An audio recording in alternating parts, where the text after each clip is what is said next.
Are ebooks too expensive? Dun dun dun! Hiya, so Will from Bald Book Geek started a discussion video the other day where he talked about whether ebooks were too expensive or not, and I just wanted to chime in because I've had my Kindle for 2 years now.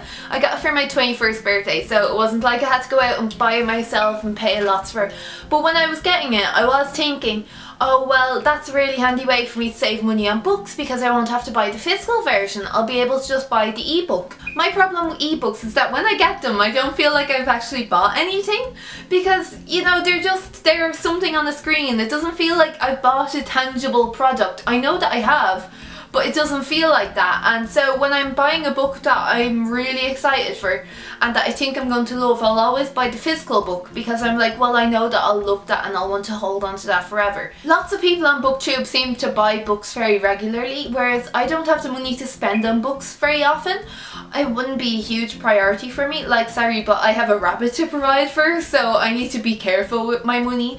So when it comes to buying books, I do kind of look at the ebook and go, okay, well, at least I can afford that version. But then it doesn't have that same excitement attached to it because you don't feel like you've actually bought anything. Going into a bookstore and buying a physical book is like a major deal for me because I'm like, oh my god, it's a new book, I'm so excited. And it's like brand new, it's not secondhand or anything. The thing that I find really interesting is when I buy music online, I still feel like I've bought something. I think it's because you end up listening to music so much. So if I buy an EP, then I'll listen to it like 50 or 100 times and it feels like I've bought it and it feels like I've owned it and I've used it. Whereas when it comes to a book, if it's an ebook, you read it once, you won't really go back to it for another while. So it feels like you didn't really buy anything, your money just kind of went somewhere random, if you get me. However, Will did point out that books that are in the public domain are really good for Kindles, and I have to agree because that's how I ended up reading so much of F. Scott Fitzgerald's work. I really love F. Scott Fitzgerald and his short story collections. So I read a lot of that because I was able to read it on my Kindle, whereas I would have had to actually like pay for it if I had bought it like paperback. Whereas a lot of it was available online for free, so I was able to just read that and I was like, yay, woo, it kind of feels free even though the Kindle had to actually be paid for. But when I tried to read it on my iPad, it was really difficult, I found. It's not my iPad anymore, by the way, just in case you're like, she has an iPad and a Kindle. No, it's my mommy's iPad. But yeah, if you read a lot of books that are available in the public domain, then that's great, but if you don't, then you're kind of stuck.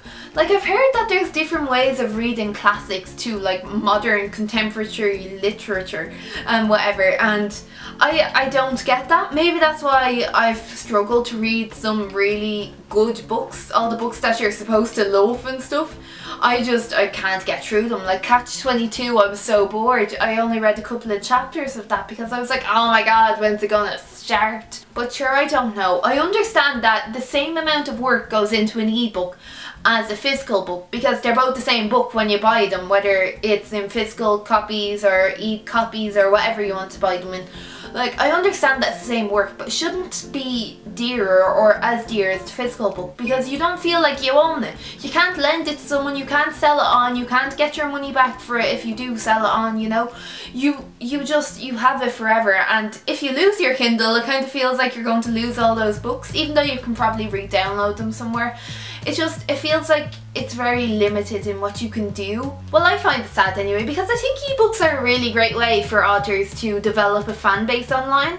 Like for Nadine Dorries, she did The Four Streets and I absolutely loved that book. I read it online on my Kindle using my Kindle Unlimited subscription that I had for a while, and I absolutely loved it.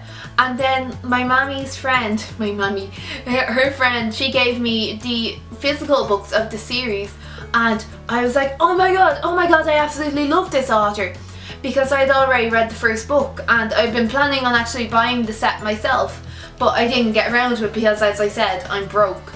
So I was really excited, and that meant that I found this author and I developed a love for her stories just from reading an ebook that technically didn't cost me anything because it was through subscription service. But it meant that she's now one of my like auto buy authors. If I see something from her out and about and I can afford it, I'll automatically buy it because I'm like, oh my god, I love her. Personally, that's how I feel anyway. If authors are struggling to get published by publishing houses, they should publish online using ebooks and develop a following, because if you're good, then hopefully people will find you, and if you're not good, then at least you gave it a shot. I'll leave a link to Will's video in the description box down below, so then you can check that out, and while you're there, if you're new, you can subscribe because I post bookish videos weekly and it's great crack, so it is. Thanks very much for watching.